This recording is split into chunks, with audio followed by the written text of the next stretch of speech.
ஐயோ முடி கொட்டுது, முடி உடையுது, முடி வளரல, டென்சிட்டி இல்ல, டேண்ட்ரஃப் இருக்கு, இச்சினஸ் இருக்கு, டேண்ட்ரஃப்னால பிம்பிள் இருக்கு, ஆக்னி இருக்கு, என்ன பேக் யூஸ் பண்ணலாம், எப்படி ஹேர் வாஷ் பண்ணலாம், என்ன ஆயில் யூஸ் பண்ணலாம். ஐயோ போதும் பாஸ், நிறுத்துங்க பாஸ். இந்த ஒத்த தலையில எத்தனை பிரச்சனை.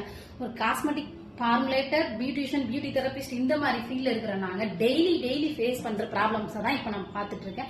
நாங்க டெய்லி ஃபேஸ் பண்ற ப்ராப்ளம்ஸ்ல பெரிய ப்ராப்ளம் இந்த ஹேர் ப்ராப்ளம்ங்க. இது எந்த மாதிரி ஹேருக்கு எப்படி ப்ராப்ளம் வரும், என்ன மாதிரி ட்ரைனஸ் எப்படி வரும், எந்த மாதிரி ஷாம்பு யூஸ் பண்ணலாம், எப்படி ஹேர் பேக் யூஸ் பண்ணலாம், எப்படி ஃபுட் எடுத்துக்கலாம், எப்படி ஹேர் வாஷ் பண்ணிக்கலாம், இப்படி நிறைய விஷயங்கள் இதுல இருக்கு. இதை சரி வீடியோவா ஒரு சீரியஸா நம்ம கொடுக்கலாம் அப்படின்னு நாங்க டிசைட் பண்ணிருக்கோம். இந்த வீடியோஸ் உங்களுக்கு தொடர்ந்து வரப்போகுது. ஒரு நிறைய வீடியோஸ் கிட்டத்தட்ட வரப்போகுது. சோ உங்களுக்கு இது யூஸ்ஃபுல்லா இருக்கும்னு நினைச்சீங்கன்னா மறக்காம ஃபாலோ பண்ணி யூஸ் பண்ணிக்கோங்க. உங்க ஃப்ரெண்ட்ஸ்க்கும் ஃபேமிலிக்கும் யூஸ்ஃபுல்லா இருக்கும்னு அவங்களுக்கு ஷேர் பண்ணுங்க. அடுத்த வீடியோல பார்க்கலாம். அது வரைக்கும் பாய்.